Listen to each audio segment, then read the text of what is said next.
Hello, welcome to Beyond the Ball. I am Colly, and this week I am joined by Big Paddy. Paddy, what's happening? What's the story? How's it going? I You know what? was frantically trying to move my camera there. It fell. Like all the credits were on. I was like, oh, why don't I have a camera crew and all here? We're doing this like nearly 2 years now. I am. Fuck's sake. Paddy, glory, not so glory, man. United. Look, stop it. Finally, the FA Cup. No, I'm not accepting that. I'm talking about the real European Cup where you bottled it. Absolutely bottled it. I blame Maguire. Yeah, no. I'm Paddy, we'll be going into it pretty quick. We're going to be looking at the results and stuff like that from this week. There's a bit to get through here tonight, Paddy. So it'll be a good pod. We're going to look at the matches that have happened in the last kind of week or so. We're going to look at a bit of news of the week that's happening, Paddy. We'll have a look at the fantasy football, give us a quick update on the league coming up towards the last couple of weeks. So be interesting to see what's happening there. And then we will give our score predictions for. We have midweek, so we have tomorrow games, and then there's weekend games as well. So there's fucking a fair bit to get through. So we'll jump first into the football review, Paddy.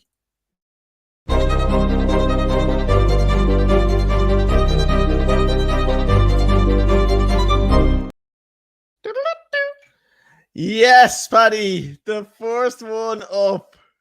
Sit back in that chair. Get yourself ready. In a counselling session. And waiting you hear all the excuses under the sun. Paddy has got spanked 3-0 against Sevilla. What happened? And don't you dare just go, Harry Maguire. I was about to say in 2 words, Harry Maguire happened. Let's go. Give us a rundown on what you thought here. It was a shambles from the whole team. There was no one even like they couldn't string a couple of passes together. Eriksen and Casemiro in the middle, I thought they'd be fairly solid, but from the back to the front, it was just an absolute shambles. But I honestly believe it did start from the back, and I think I said it last week. I felt sorry for Maguire, but I do honestly believe now that his own performances aren't only affected. I believe his lack of confidence is affecting the other players around them. I'm only really starting to realize now that Lindelof is actually a decent defender, but Maguire makes him look bad because he's been having to play beside him all the time. And even De Gea, that game, like he just I've watched previous games this season as well where he just doesn't want to pass it to Maguire because he knows he's just terrible on the ball. Yeah. And you say like he does it for England and all, but like I don't know, is it confidence? I'm not sure, but all I do know is he needs to move on. And I don't think I'll find it hard to see him now on the side against Tottenham or Villa now in the next 2 games because you see in the weekend, Shaw and Lindelof, I would rather see at centre-back as opposed to Maguire and Lindelof. But it all depends on whether they can stay fit as well till the end of the season. But I don't think he should be starting any games unless it's like when we played Notts Forest a few weeks ago, and we could get the clean sheet there, but it was an absolute disaster. It was as bad as the Liverpool game, if not worse in terms of performance. We should have had the game wrapped up in the first leg. In the first half, we were 2-0 up. But a couple of bad decisions, as I said, the first really bad decisions, and that I've seen Ten Hag make. But look, he made them. He wanted to rest a couple of players, and it bit us on the ass. And it came back and look, it just wasn't for us. But look. If you talked to me at the start of the season, said you'll win the Carabao Cup, you'll be in the FA Cup final, and it's looking like you're going to get Champions League football for the following season, probably would have bit your hand off. Yeah, big difference from the season before. But Paddy, the one thing I did notice, right, and now again, you're probably not going to like what I'm about to say here. Manchester United fans, right? Yeah, I've never seen a group or a set of fans turn on a player so much than I've seen them turn on David De Gea after that game. The amount of posts I've seen from Manchester United fans saying, get him out of the club, he's useless, blah, blah, blah. Now, look, he does make mistakes, seems to tend to do it against a lot of Spanish teams, but the amount of people that I've seen just completely turn on him, and like, I don't think De Gea is that bad. Look, like you were saying with the Harry Maguire thing, when Harry Maguire is sitting in front of him, he doesn't want to pass the ball to him, which I can't fucking blame him. So there's a lack of confidence there if he's sitting in front of him. But like, he's saved you so many times in the last year or two when times have been rough. And to see some of the posts they're saying now, Paddy, these are just random Man United fans that I don't really know, but I see them on the stories on the Instagram and stuff like that. And it kind of made me think that United fans, just like some of them are just so fucking plastic and like they are in it for the likes of the glory and they'll only back him when they're winning. All of a sudden he's winning a pound shoot. He doesn't save anything and then they're like, oh yeah, he's great again. Like what do you think of the head? Like and the United fan base towards him? Oh, no, look, I just there's a couple of elements. There's one that United are the biggest supported club in the world. So you're bound to get more gobshites and plastic fans coming in there. But then for some as well, it would be an emotional reaction because he was culpable for 3 of the goals. Yeah. Should he have passed it to Maguire for the first one? For the second one, for the header, he probably should have got to that because it looped over his head and he was very close to it. And for the third one, what was that control outside the box? It was just shocking. So, even I was saying to myself, like, he was on more money than anybody. He's taking a reduced contract.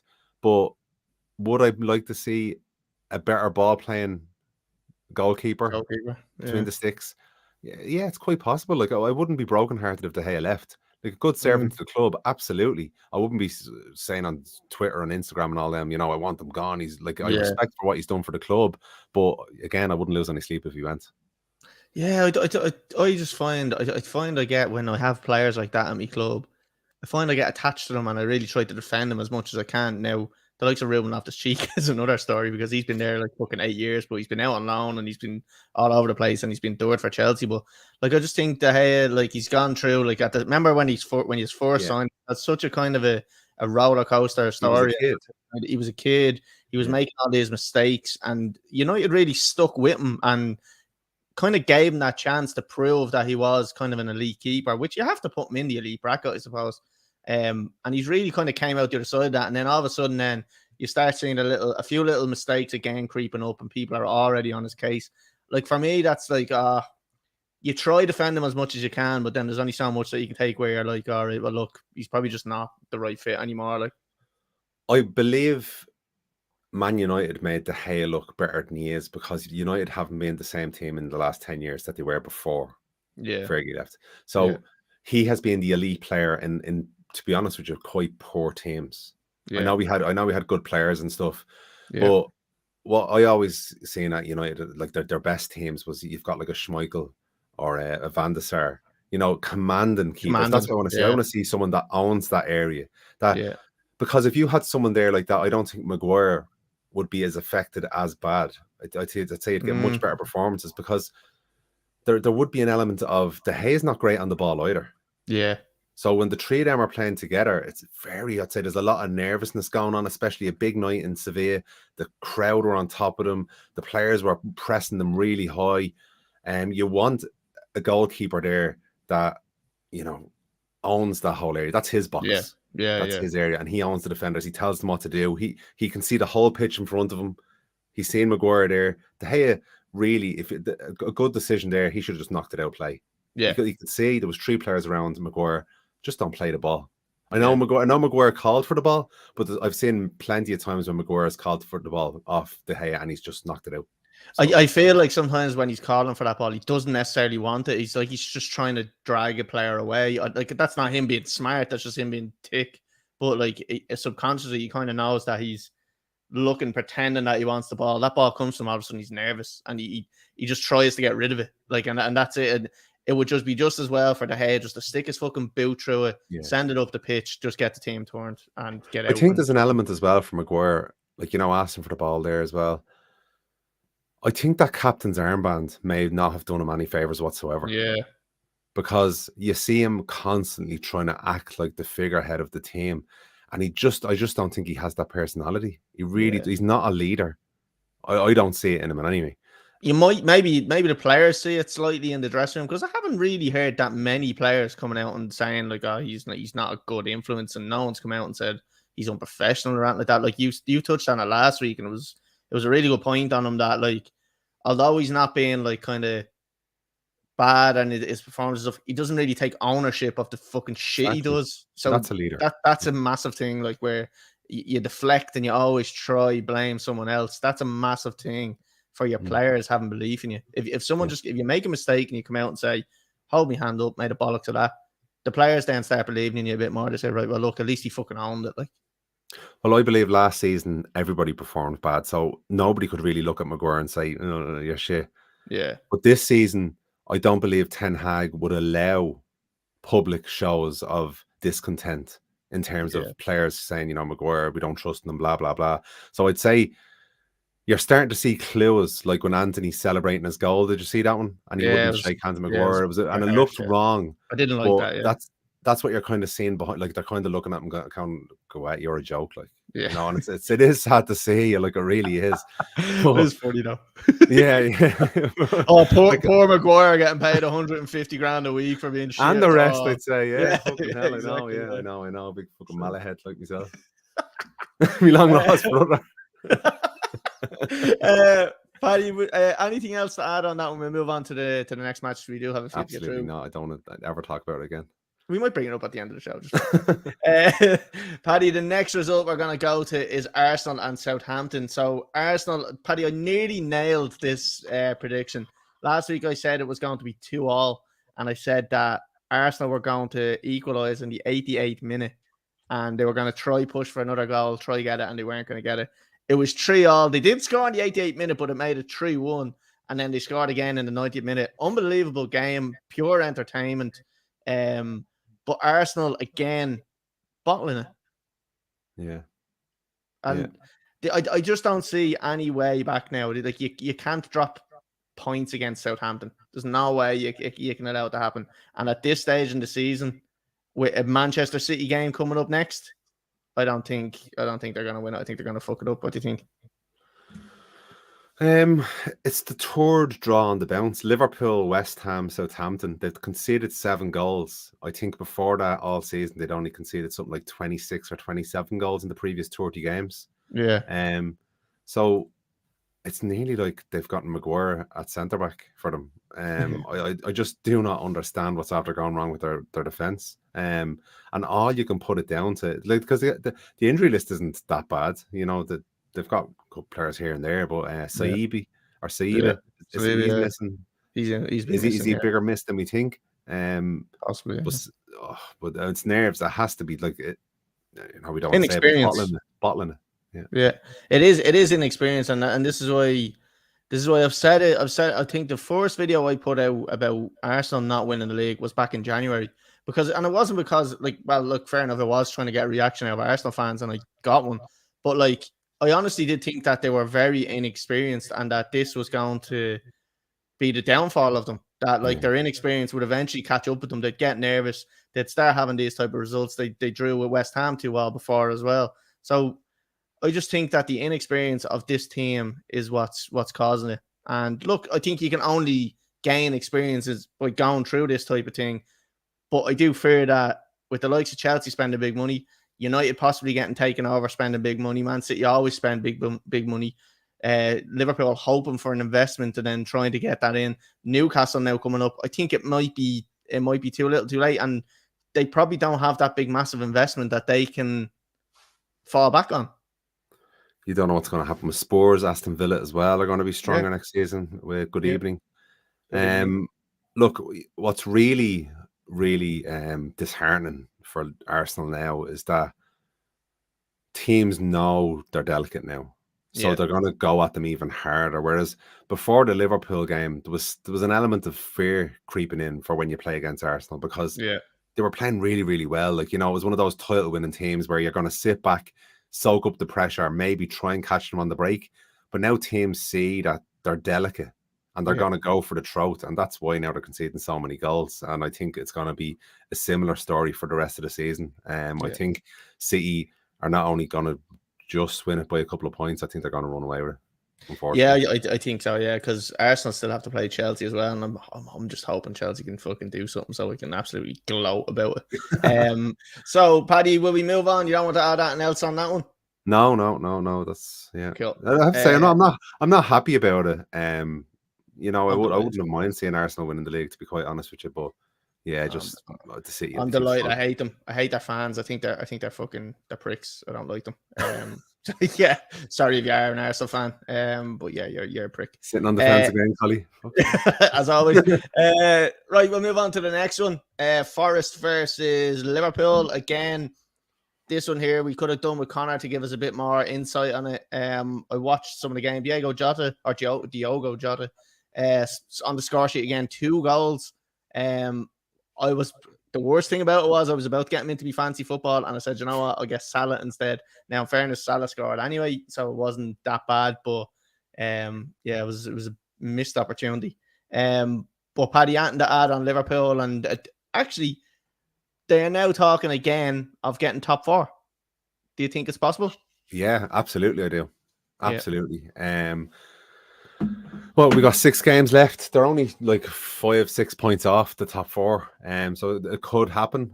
But Newcastle, watching them against Tottenham, I just don't. It'll be really, really tough ask for them. But then United have now Spurs and Villa in their next 2 games as well. So we have to get the points as well. They're in 7th at the moment, and they're 9 points behind. But they've played a game extra. And that's of United now, who are sitting in 4th. So Liverpool have played 31 games and they're sitting there with 50 points. United are in 4th with 30 games played and 59 points. So I think it's probably just a stretch. Right. Yeah. I didn't think it was that much. It's a stretch, isn't it? Yeah. Like I think they're still losing. Looking at this game, you heard it here first. # Virgil van Schoi. He's gone. He's gone. He's dirt, isn't he? Oh my God! Like, and I was talking to Liverpool supporters on Saturday night, and they were even saying it like he's as bad as Maguire now. Yeah, you just can't trust him. But it's a bigger concern again now for Liverpool, because the investment they need in that squad now is astronomical. Like it's the whole midfield right across the park. Yeah. Defense. Like they're looking at their left back now. They're talking about moving. Well, not they're talking about it, but Trent has to move up to be a midfielder now, I think, because he's just not reliable enough as a left back. He really isn't. Right back. Oh, right back. Robertson's left back. Yeah. Robertson. Yeah. No. In fairness, Liverpool fans have been saying, and I think Connor has been saying it before on the pod, that moving Trent in the midfield might be a better option. But I always thought that thing, like, right, you've got someone on the wing. He's very good at going down the wing. But when he's like a 180 player. But when you've got someone that's like playing on the wing their whole life, they never really turn out to the right, because like there's nothing to go out to the right. Do you know what I mean? When you're going down the wing, you turn inside. So now he has to be a 180 player. He's going to play that central role. He has to be able to open up both ways. So his vision now has to become a lot better than it was. Look, it is pretty good. He has a good passing range. It probably is a good option, but they need to strengthen with a right back and get someone there that can cover him. Yeah.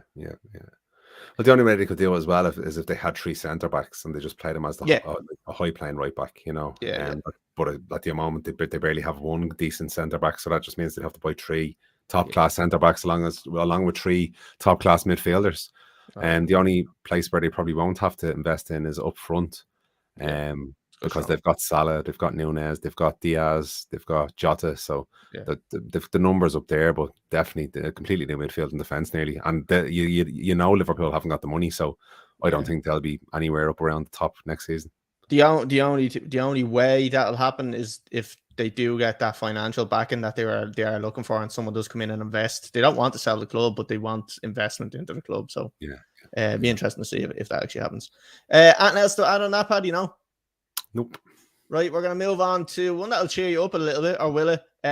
Brighton versus United, semi-final. He's won on penalties. 0-0. He's a shite. They hammages, they battages for most of the game. But he's managed to get lucky and get through on penalties. Give us your analysis on this game. Extremely resilient performance after the Sevilla game, because again the confidence could have been shot. We were playing with a makeshift defense. Again, Casemiro, Fernandes, and Eriksen have not lost the game when the 3 of them start in midfield, which is a good stat. I think in 19 games they haven't. I think they've won 16 and drawn 2 or 3. But Fernandes came off with a dodgy ankle. He was in a boot there the other day, so we're unsure for the Tottenham game. But in terms of this game here, Brighton were very good, very, very good. We had to weather the storm for long periods of the game, but we did. We defended resolutely, and we had a couple of chances ourselves. Aaron Wan-Bissaka is a beast. Went to penalties, and the Austrian sausage gave the ball the kiss of death. It was lovely. It was beautiful. But we won the penalty shootout. Like, it's always great to win a penalty shootout. The excitement is just absolutely brilliant. So it was a really good Sunday. And now we have to look forward to the final. But look, it's going to be a good day. Anyone could win. Carabao Except Cup, United. Carabao Cup, FA Cup final, and Champions League football for next season. I'm a happy supporter. Paddy, some would say now I'm not throwing out who would say it, but some would say that Potter probably was holding Brighton back. Now I don't know who would say that, but Yeah. I honestly think that he might have been holding them back, and they were actually a much better team than they showed. And now all of a sudden they're starting to show that they're that great team. Another thing as well is Evan Ferguson has actually extended his contract till 2028, I believe, or 27. I think it's a 5-year deal. So that's great news for him. He's 18. He's fucking very promising. There was talk of Chelsea, United, Liverpool all interested in him, but he said, no, I'm doing well here. I'm going to fucking stay here. I'm going to try to be the main man. He's very young. He's probably doing the right thing, not putting himself in the deep water just yet. Let himself mature a bit, get himself built up and score. He'll probably get more minutes there anyway. So to me, it's all positive for him. Great to see as an Ireland supporter that we're finally seeing a good striker since fucking Robbie Keane. The only fear I'd have for him is that this summer, a lot of the bigger clubs and buy some of the, the better players at Brighton, and he hasn't got the service anymore that he did this season. Because I could see in the final there, they have some players there that could easily be playing Champions League football in their squad. They're a really, really good side. So wait and see after the summer. Let's hope he still has the delivery next year and he can start knocking in a few goals. Cool. The next one, Paddy, we won't spend too long on it, but Man City and Sheffield United, the other semi-final of the FA Cup. Mahrez scoring a hat-trick in this one. Fair play to him. I'm very surprised that they played Haaland in this game. I know it's a semi-final and they want to be sure they get to the final, but very surprising they played Haaland because, look, you're running risks of injury here. Champions League games coming up. You've got fucking the league coming up, which is very important to Man City, I think, as well. They might not let on it is, but I think it is. Haaland playing, I know he's the type of player that's going to piss and moan if he's not playing minutes, but what did you think? Do you think they're right just playing him and just saying, right, look, go and fucking play, or do you think they should be resting him? No, I think considering the game it is, because, look, it's a semi-final. You play it and then you forget about it until the end of the season. And then when you get to play a final then, you just want to get into that final. But look, they didn't need him and it worked out. Yeah, fair enough. Right, we'll move off that one. Paddy, the next one was an absolute calamity, this one. I was playing golf on Sunday morning and finished up, went into the clubhouse, had a few chicken wings, hot and spicy, gorgeous. Hope there was no chicken wings on the swing. Oh no, there was the worst round of golf I've ever played in my life. I swear to God, it was so bad. But anyway, I came out. I'm sitting in the van and putting my score in, and fucking Connor's waving me down. He's sitting parking right beside me, and I opened the window. I was like, "What's the story?" He's like, "Spurs 5-0 down after 20 minutes." I was like, "Shut you dope." He's like, "Spurs 5-0 down after 20." Oh, get the phone out. I'm like, "What the fuck am I looking at?" So I missed 5 goals because we were in golf or in the clubhouse having a bit of food. But fucking hell, Paddy, 5-0 after 20 minutes. Yeah, it's a joke. If I was Son and Kane, I just want out of that club. It makes me worry now as a United fan because you're going to get a reaction now on Thursday night. Yeah. At Sports Stadium, or will you? Because that's shocking. That is absolutely shocking. Supposedly, Danny Rose was he's out of employment at the moment because they let him go, and he was standing sideline kind of going, "I can't believe I lost my job to this shower of fucking gobshites." They ended up sacking the fucking caretaker after this. Which is kind of gonna come up. It's all kind of part of the fucking the news of the week that we have. Christian Stellini, that he was sacked after it, and it's just one of them things. Paddy, do you know what we'll do, right? have you anything else to say about this in terms of the result itself? Because we're going to move on to the news of the week, because we'll jump onto this straight away. Yeah, no, I won't jump onto that. But again, I suppose for Newcastle, there was some beautiful goals they scored in the game. Oh yeah. And it really strengthens their position for Champions League football now. Yeah. I think, again, because it was against Spurs, was nearly a 6-pointer for the Champions League spots. Mm-hmm. So you're looking at, like, I think now it's nearly sewn up that United and Newcastle will get it. Yeah. Spurs doing Spursy things, Paddy, what? That's it, yeah. Right, well, look, we're moving off it. Go on. Sorry, we won't be talking about players leaving, but do you think Kane will go this summer? Well, Paddy, I actually have that in the news of the week as well. Well, then let's move on. You hold your horses there, right? So let me just pull this little graphic up for you.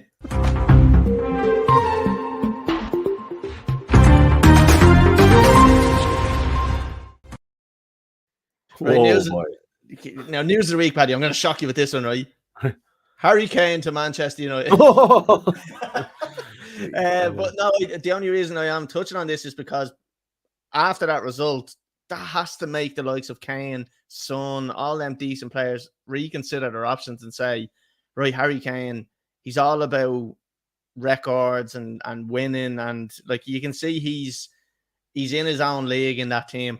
And for me, this just might have been the final nail in the coffin for Harry Kane to say, right, I've spent my time here. I think I've done all I can do with this club. We got the Champions League final, lost it.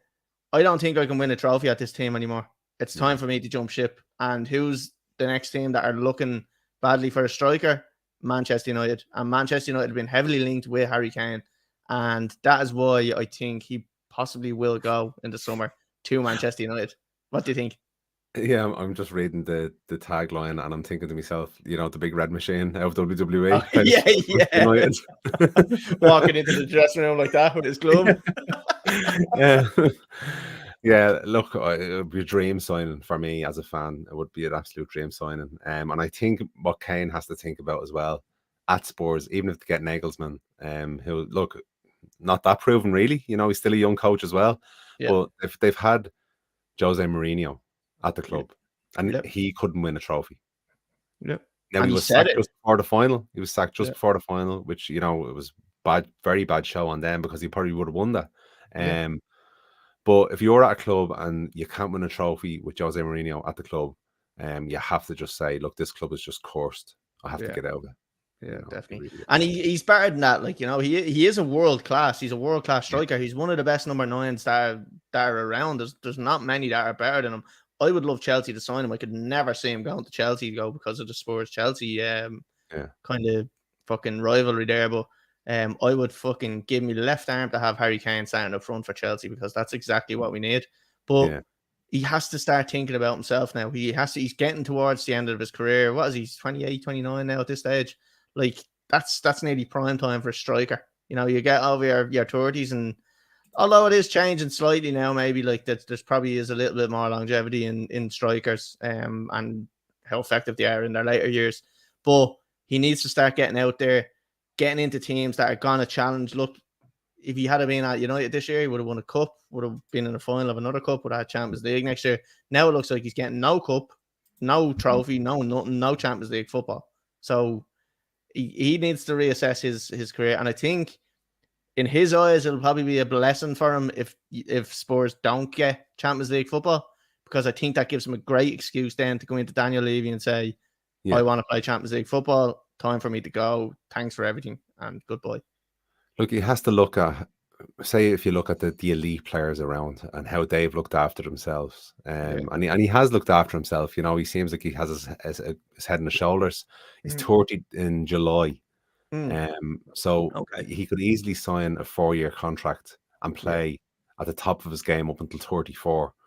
And then you could even look at 35, 36 for a player of his stature. I think after that, then I think he'll obviously start waning. But in this day and age with modern science the way it is, sports science, I think he could easily get a nice deal. So I'd spend the 100 million on him. As you know, he's worth it. I think he's worth it. He's guaranteed goals. He's a proven goal scorer.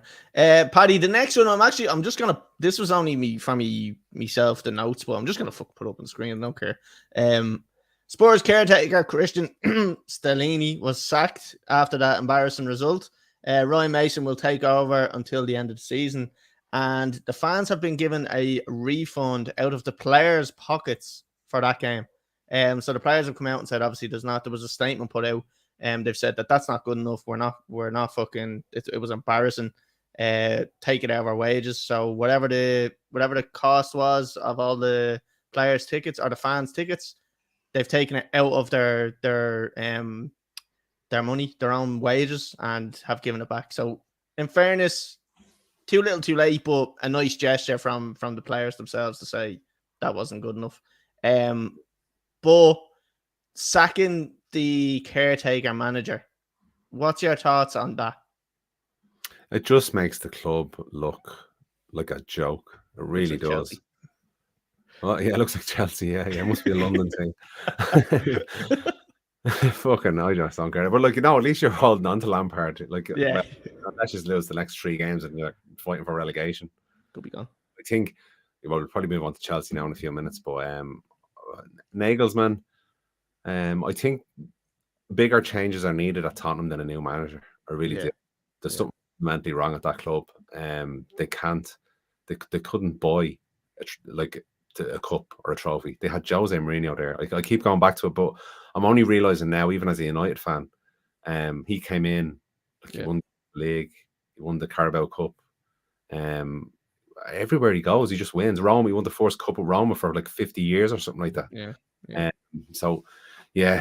They need. I think maybe the common denominator could be Daniel Levy. Yeah, great businessman, but is he a great football man? Does he have the right football people around him? Does he have too much control on the club? Because there's a bit of a smell of Ed Woodward there. Yeah. So great business wise, and the owners will love him because he's bringing in this revenue, and they're just saying money. They don't obviously they care about the results, but they don't really care about the results. They just, the bottom dollar is what they care about. They're going to get European, whether it be Europa League or Champions League football. Although I think with this new stadium, the pressure's on for them to get Champions League football now because they won't be able to pay for it otherwise. They need it, don't they? But yeah, I don't even know what the answers are for Spurs, because this whole Spursy thing is really catching on as well. And I love it. It will seep into the squad, and they just won't win anything. So they need a strong manager to come in there and take the reins like a Klopp or something like that. You know what I mean? To really grab the squad and make them feel like, it's us against the world. A really top manager. And I don't know whether Nagelsmann will do that. I don't know. He done good things at the likes of Leipzig, and he was doing great things at Bayern. And when Chelsea were interested in him, I was saying to yourself, you know what, he's not a bad option. Very Tuchel-y. He's similar enough kind of style to Tuchel. But he pulled out of the race for whatever reason, going to Chelsea. I don't know whether maybe he heard Todd Bowley's fucking fantastic plans for the next fucking 6 years and said, you know what, this isn't me. Todd Bowley probably wants too much control for a manager's liking. So I don't know whether that was him. So maybe it was his decision to pull out of it. So that's kind of someone that it's worrying for Chelsea, but then it also shows a good character for Nagelsmann. So it could be a good thing for Spurs to get him. But again, they need investment. When was Spurs' last big massive signing? They've never had one, really, have they? They've never had a big massive signing, no. Yeah. That's Daniel Levy all over. Yeah. They did sign a few players when Mourinho was there. But again, it's media. They're mediocre. It's him. He's a Del boy. On a massive scale, obviously, with Tottenham Hotspur. He's delivered the stadium, which is an amazing stadium. They were lucky to have Harry Kane for as long as they did. If Harry Kane doesn't move now, he will absolutely regret it.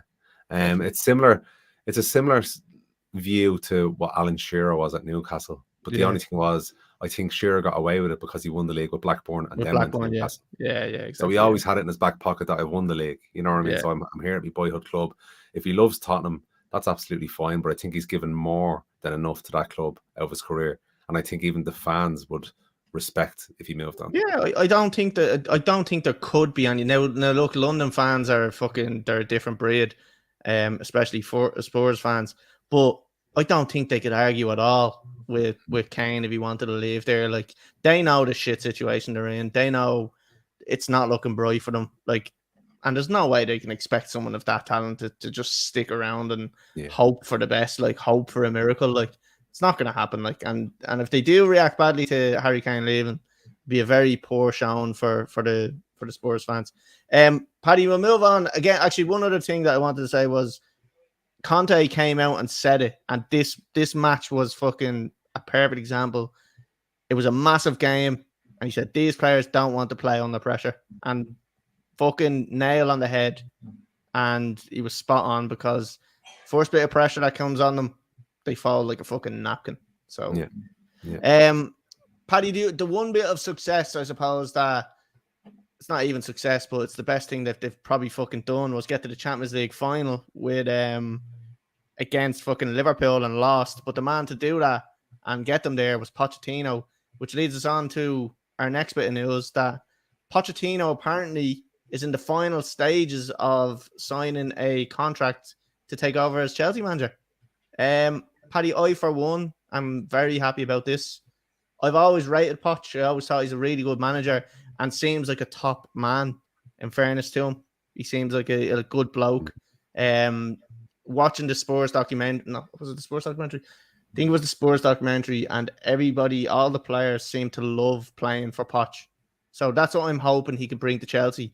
Bring a bit of fucking passion back to the players and really get them to feel the passion of the club and want to play football in a different way that they've been playing it.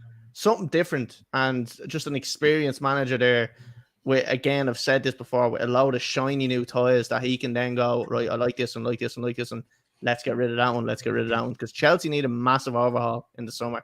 They need to get rid of probably about 10 players at least for that squad to be a normal size squad. What do you think of Poch to Chelsea? Do you reckon it would be a success, or do you reckon maybe not? I in short, and I'll give an explanation now, but I absolutely think it'll be a success. I think he's a great manager, an absolutely great manager. I think he was unlucky in terms of how they treated him at Tottenham towards the end, because I think that squad would have ran through a wall for him. They ran all day, every game. They tried their best for him. I know a couple of bad results at the end, otherwise he wouldn't have lost his job. But I think he could have turned things around. He could have done a worse job than anybody that they would have brought in after him. And then I think it was a bad move going to PSG, because I think the players in that club wouldn't run through a wall for anybody, because they believe they're bigger than the manager. Because the club make them feel that. Like you look at Mbappe's contract and the likes of that, where he has a say in who the next manager is, blah, blah, blah. It's an absolute joke. So what he'll have at Chelsea is a mixture of players that will run through a wall similar to Tottenham, but he's at a proper club that there's no Spursiness about them. You know what I mean? They've won cups, they've won leagues, in recent times. Won everything. And he also has a hell of a lot of resources at his disposal as well. So this could honestly, I feel like this could be the perfect mixture for both manager and club, because I would have took him at United for years. And I remember we talked about it on this podcast. Oh yeah. And I can't call you bullshit on you, because he's probably one of the only managers, when I did say I'd love to see him at United, you never said, Asher, he's shit. I wouldn't have him at United. I never said it. I never disrespect Poch, because I always thought top manager was at a really difficult club to manage and done really good things with them. And everyone always goes, oh, I never won a trophy. It's fucking very hard to win a trophy at Spurs. But to get them to a Champions League final was unbelievable. And when you see that documentary and you see the passion he has and the players and how much they love playing for him. I think I even remember it in a Soccer AM interview. I think Tubes was interviewing him. And I think Harry Kane and Son come in and they're high-fiving him, they're hugging him and all. And even Tubes is kind of going, that's so strange to see the players come in and really kind of embrace you. And he was just oh, I love the players, blah, blah. So I just think, and even when we were saying the Ollie out thing and who was the next manager, Pochettino was one that I was saying, lads, get your fucking hands on Poch. He's a brilliant manager. And I've always said it. I've always said that Poch is he's top manager. So like you look at Spurs now, and realistically, they've had Conte. Like we always forget when we say Conte. Like Conte now looks like a failure because he went to Spurs. You know, because he lost the rag And, he didn't really paint himself in glory. But at the end of the day, I don't think a lot of what happened at Spurs was his fault. No. Like, he still is a great manager and he done great things at Inter Milan and Chelsea. But that's him now and Mourinho, two of the best managers of the modern day, in the modern game, couldn't succeed at Spurs. And Pochettino, I think people now will look back and say, shit, it wasn't his fault at all. He is a brilliant manager. Tottenham never should have got rid of him. Yeah, quite successful, actually, looking at what he done. Right, Paddy, we'll leave it there and we'll move on. We'll move on next to the fantasy football.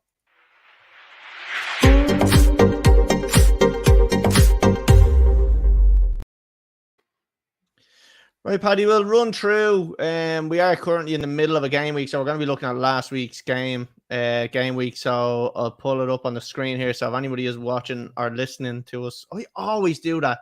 Every week I say that.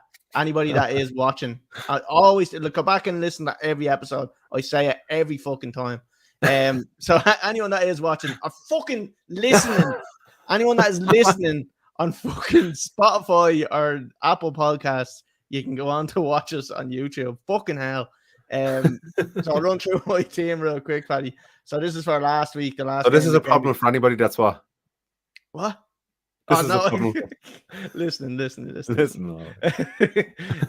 So game week 32, Paddy, the average points scored was 42 and I got 53. I made 2 transfers and I had a -4 hit. So not a bad week, I don't think. I think it was okay, a little slightly above average. Alisson and goal, 2 points shy. I had Ben White, got 4 points. I think he got an assist. Nearly scored as well, cleared off the line. Kilman, this is going to be the death of me because between him and fucking Tarkowski, every time I put one of them in, the other one, look, I think I done it last week as well. Just check it real quick.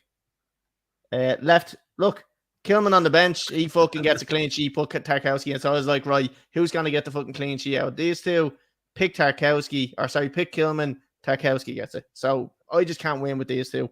Trippier in there as well, 2 points, and Mo Salah in for 7. Billing, who I thought was going to get results, but didn't. He shy, 2 points. I put Martinelli as captain in hindsight, probably the right decision. He was my highest scoring player anyway. Odegaard, 7 points. Ollie Watkins, 2. Solanke, 2.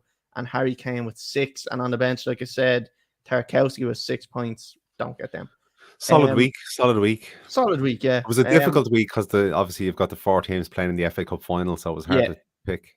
There was a couple of fucking games missing. So where am I going here? Beyond the ball.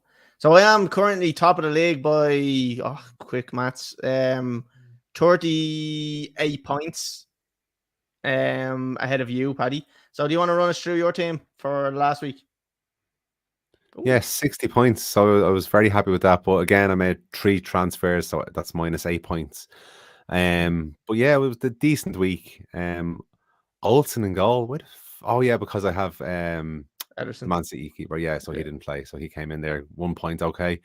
Ben Mee. I think it's Ben Mee. I hope it's Ben Mee. over. Shar got me 8 points. Trippier 2 and White 4. Then moving down, Saka Beast got me 26. That saved me skin because I did have a couple of players that were just not playing in any games the weekend. So between Martinelli, then I brought Luis Diaz in, but he only played the last part of the game for Liverpool. He's only back. So I'm hoping now he starts coming in more and get me a couple of points. And De Silva was just someone I bought ages ago to fill the squad. He's only in because other players weren't playing. And then Kane got me 6 up front. But as you see, no points on the bench. But the next game week, I'm hoping Havertz will be gone as soon as I get another transfer. Gone. Well, buddy, you have. I don't know. Now I don't know if you've done this, but have you forgot to do your fantasy football this week? No.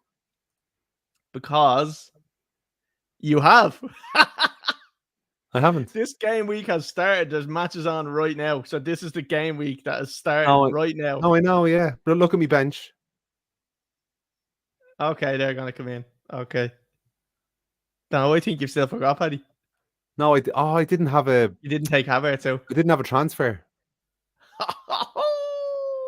It doesn't matter. I think what's wrong with Havertz? No, he's injured. He's not playing. Oh, for fuck's sake. But it doesn't matter because they'll swap out Ben Mee, who will probably get a fucking clean sheet against Chelsea anyway. So not the end of the world, to be honest with you. Right. I will. Oh shit! I clicked into the wrong lid. We'll just have a quick look at Connor's team and see how he fared out. He's been scoring well lately, actually. Let's see what he got. Partey in white pants. 22 points. Right, I take that back. Jesus. Shocking. I can guarantee he has probably 4 players playing. He has Pope in goal. He has Ben Mee. He's got Bourne. He has Saliba, who's still injured, who's got 0 points. He has De Silva, who got 1 point. Trossard got 1. Rashford didn't play. De Bruyne didn't play. He has Kane as captain, who got him 12. So there's all of his points. He has Haaland on, didn't play. And he's got Ollie Watkins. Then he's got Solly March, didn't play.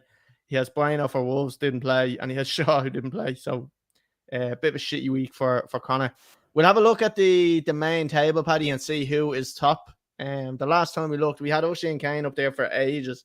And the last time we looked, I think he went down to like 9th or something like that. So Colly Lamb has been leading it for the last 2 or 3 weeks. So we'll see who was top. And it's still Colly Lamb. So he has 2-1-2-7. So he's taken about a 28 point lead now at the moment. No, Adam points. Doyle. 8 points. Sorry. Yeah. Fuck. Sorry. Yeah. Read that wrong. 8 point leads. Okay. So it's still quite close. Yeah. Adam Doyle in second with 2-1-1-9. Conor Ennis with 2-1-1-7. Jack Butler in fourth with 2-0-9-5. Johnny Murphy in fifth with Saka Spuds 2-0-9-1. Tony Tam with Spontan 2-0-8-8. Shane Burke in seventh with 2-0-7-5. O'Shea and Kane down to 8th, Paddy, with 2-0-7-4. Sean McDermott in 9th with 2-0-7-2. And Francis Berlardi in 10th with 2-0-7-2. Same. So still all to play for, Paddy. Yeah, haven't really at the top. Yeah, haven't really decided what the winner gets, but look, it's still open. Right, Paddy, we're going to jump on to the predictions.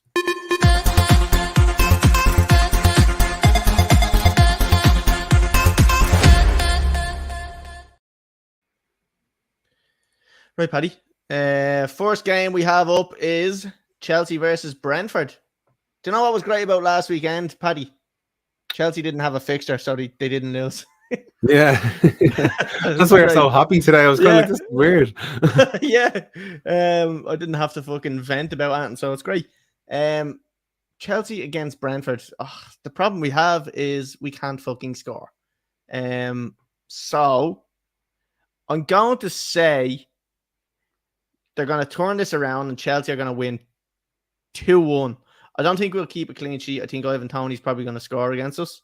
But I think we might get 2 goals. I think there'll be set pieces or else an own goal. I think one is going to be from a corner and one is going to be an own goal or else a massive deflection.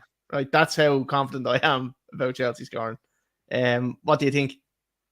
Law of averages are you are bound to win a game eventually. Has to. I would say it might be this one because you're at home, but against it, you see Brentford have been dropping points recently as well. Yeah. They haven't been as strong. But does that mean then they fight even more? And if they do, then are Chelsea fucked? I'm going to go for a draw. I'm going to go for a 1-1 draw. Because you may see another sacking of an interim manager.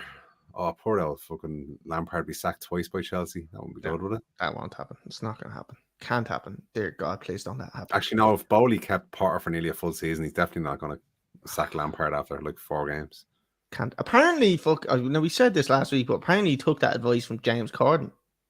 I haven't confirmed. I haven't confirmed that fucking or denied that story yet. I don't know if that's true or not. That's funny.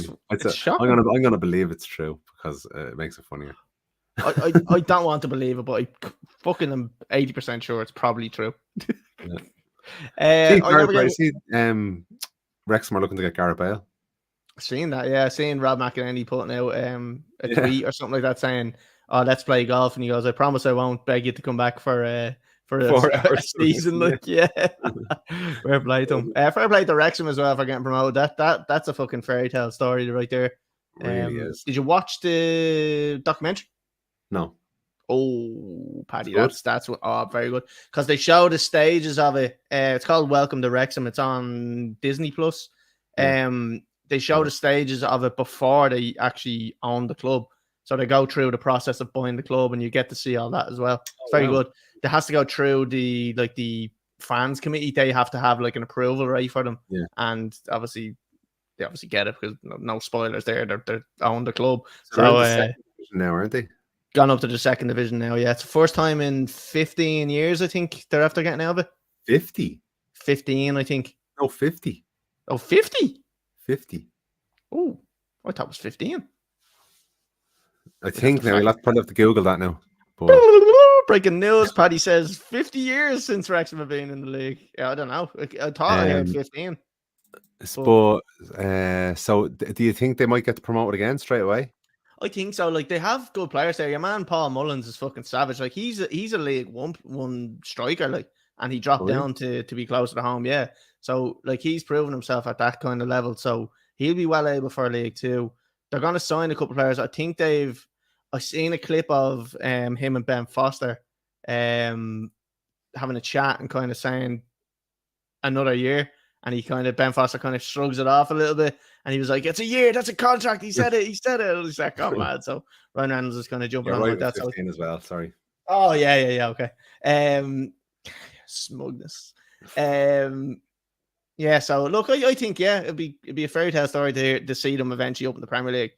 I don't know how long that'll take. I don't know how interested are fucking Ryan Reynolds and Rob McElhenney gonna be for how long. Ryan Reynolds is worth a fortune now because he owned some Canadian mobile phone company and sold it for like, that's right, nearly $1 billion or something. Yeah, it's mad. Like, and even in the documentary, your man Rob McElhenney is like, "I need money." He's like, "But I don't need money. I need Hollywood money." He's like, I need superhero money. Like, I basically just said, "I'm fucking using them for his money." Like, it's brilliant. It is, but it's very funny. At the last game there. Yes, all fucking Avengers are assembling. But you're going to see loads of fucking Americans now with Wrexham jerseys on and everything. Yeah, so Chelsea have already organised a friendly with them. Obviously, Todd Bowley having some sort of connection. Yeah, United. It's mad. It's just fucking the Yanks are taking over the world. Right, Paddy, we'll move on to that. Sorry, that was a little bit off track there. But West Ham versus Liverpool. Paddy, how do you see this one going? I say West Ham looked very good against Arsenal. Not in the first couple of minutes, not in the first 20 minutes, say, but after that, then they really start fighting back. They fought back in the Conference Cup as well. I think they're losing against Genk or something, and they came back. Yeah. Not that I'm saying they're blowing people away, but they're getting respectable results. Liverpool's defense, I think, are very, very weak, and they're not in Anfield. So I see West Ham winning here. I think it'll be. I'm gonna go. You know what? I'm gonna go for a 0-0 actually. Ooh, okay. So you don't see them. No, I don't actually. No, I think it's gonna be because I don't think. Yeah, I think Liverpool's defense is bad. I think you're right though. I think the draw is probably the right result. Yeah, but I think there's going to be goals in this, and I think it's going to be 2-2. I'm going to say Jota to score because he's been banging them in. So I think the same as you. I don't think there's going to necessarily be an overturn from West Ham, although they have been getting a couple of results lately. Yeah. I don't think they're going to overturn them, and I don't think Liverpool are going to be good enough to overturn West Ham. So I think 2-2 is probably the right result, maybe not the right score. Yeah.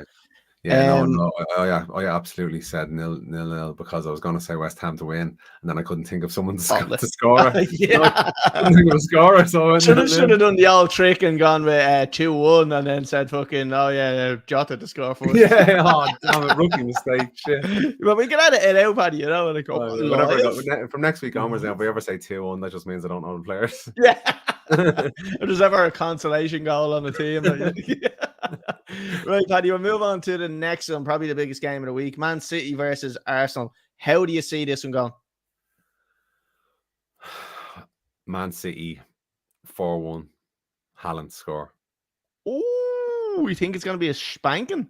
Yeah, I think Man City are going to come out and they're going to teach them a lesson. And Arsenal's defense has been fairly poor, so yeah, I just see them being walked over. I just do you know what I think now, right? And I just think that now the pressure is probably off Arsenal a little bit. They probably think to themselves, "We fucked it away. It's done. Let's just go for it." I swear, that's what I'm thinking. They're going to be thinking, right? We fucked this up here. We're After coming up this against game, it them. will be. But I think they'll probably be thinking for this game, this is it. This is their final for the season.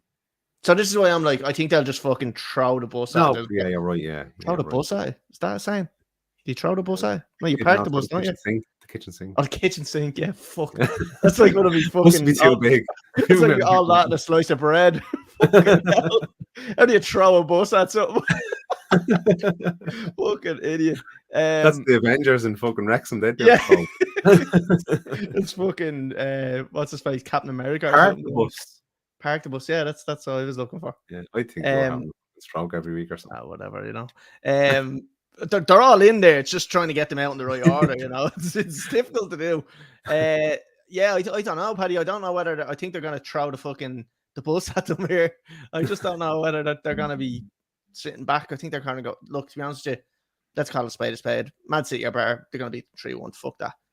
Grealish is going to score as well. He's class. Right, we'll move on, Paddy. Spurs and United.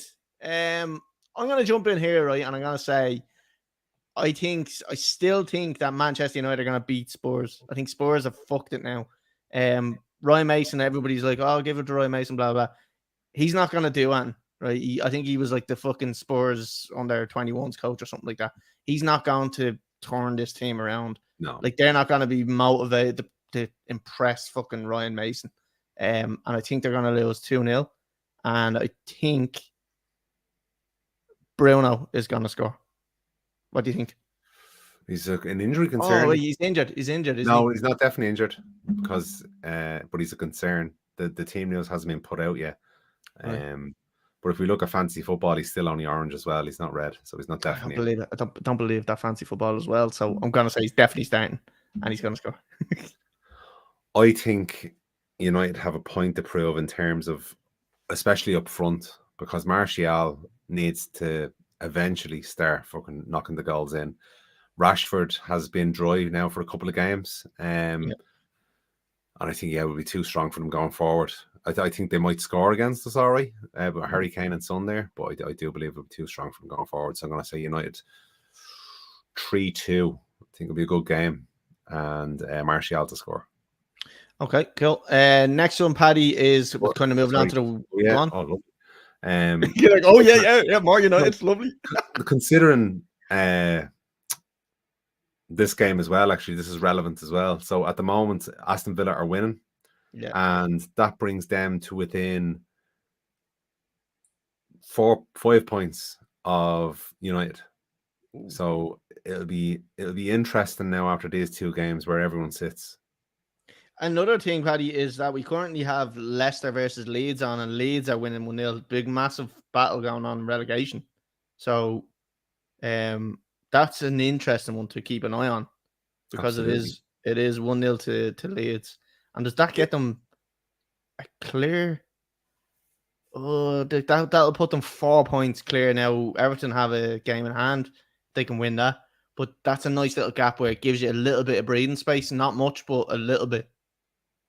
It would be crazy to see Everton or Leicester going down. Leicester won the league only a couple of years ago, and the investment that has gone into Everton over the last, say, 8 to 10 years has been ridiculous.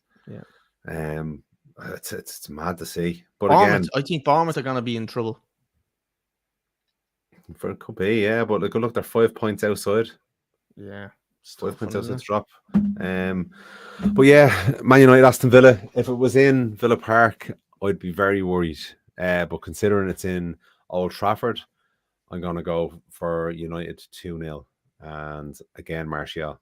He has to I think you're right there. I think 2-1 to Man United. And I think I'm going to go with Lindelof to score, because he might be feeling a little bit. Penal hero. Yeah, a hero. You know, he might be feeling like a hero at the moment. So I'm going to go with Lindelof to score. Paddy, the last game of the week is Liverpool versus Spurs. I'm going to jump in. I'm just going to give a score prediction straight away on this. I see this being a very open game. I'm going to call it 3-2 to Liverpool. I'm going to say there's going to be goals. And I'm going to say Darwin Núñez to score. What do you think? Yeah, I don't see anything changing for Tottenham here, and it's in Anfield. So yeah, Liverpool win 4-2, and Harry Kane to score first. Oh, nice. Is that when you didn't know any players and you went with No, I'm all right with Liverpool. Yeah, I have them all up my dartboard at home. And yeah. Who's on the bullseye? Who's that one? Klopp, definitely. Klopp. Oh, okay, right, fair enough. Paddy, that's it. We're wrapped up. That's the end of the podcast. It's been a good one. Got through a lot of stuff today. So, yeah, Paddy, next Tuesday when we're back, Arsenal will be playing Chelsea at 8 p.m. So we may be watching that match while recording the podcast next week. So that'll be a good one. Thanks for joining me, Paddy. It's been a pleasure. More a pleasure at the start when I got to slag you about Sevilla. But then we kind of had to listen to you talk shit about getting to the final and all. Yeah, well, look, but I expected it, the jealousy, you know what I mean? Considering that we won a cup, we're in another cup final, and we've got Champions League football. Okay. You enjoy your relegation battle. Look, Chelsea didn't lose this week, and that's all. We dropped 0 points on the weekend. Yeah, we dropped 0 points on the weekend, so I was happy. Right, Paddy, that's it. We're going to wrap it up. Thanks, everyone, for listening. If you've listened this far, if you are on YouTube, watching us on YouTube, Twitter, or Facebook, make sure you hit subscribe. I'm kind of just half saying words here. Hit subscribe, like, follow, comment. If you're listening to us on Spotify or Apple Podcasts, rate us 5 stars, and follow us as well. You can follow us. You can download the episodes. It's all great stuff. It all helps. If you want to send us money, DM and then ask for my PayPal details. And I'll send you Revolut. I don't mind. I'm easy. I'll take Revolution if you want to Revolution me money. So yeah, that's it. Paddy, we're going to be back next week, 8 p.m, where we will be watching Chelsea versus Arsenal. We will see everybody next week.